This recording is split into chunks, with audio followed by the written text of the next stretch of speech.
Comment gérer son hyper-empathie? C'est une question que l'on m'a posée et je vais démarrer tout d'abord par expliquer déjà qu'est-ce que l'hyper-empathie. Comme tous les symptômes, tous les facultés que l'on considère comme hyper, c'est quelque chose qui est surdéveloppé, surdéployé par rapport à la normale, à 80% de la population. Donc un hyper-empathe va ressentir énormément d'empathie avec les personnes en face de lui.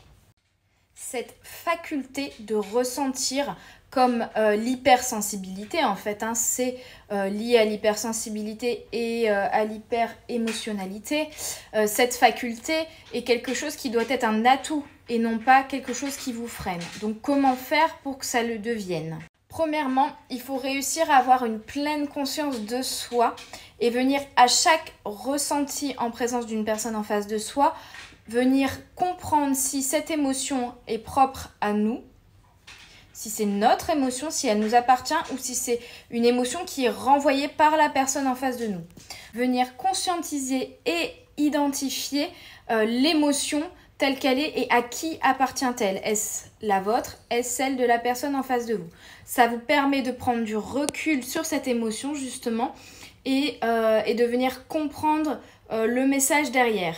Est-ce que c'est la personne en face de vous qui ressent ça ou est-ce vous?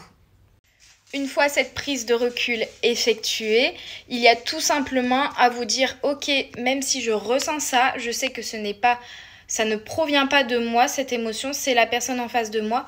Donc je vais plutôt essayer de l'aider, d'être à son écoute, d'être un soutien et surtout de me défaire de cette émotion pour qu'elle ne m'impacte pas. » Exemple, une personne est triste en face de vous, plutôt que de prendre son émotion de tristesse et d'être également triste et de pleurer avec elle, vous allez pouvoir dire « Ok, ça c'est ton émotion ». Je prends du recul, je me protège énergétiquement, émotionnellement parlant, car je sais que cette émotion ne m'appartient pas.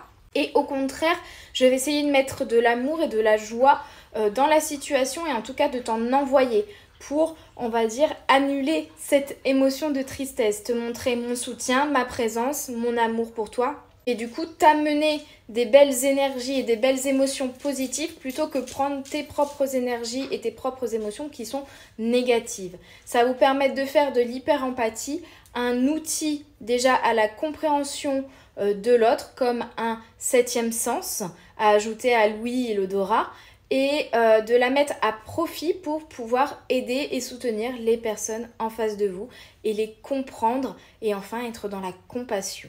Voilà!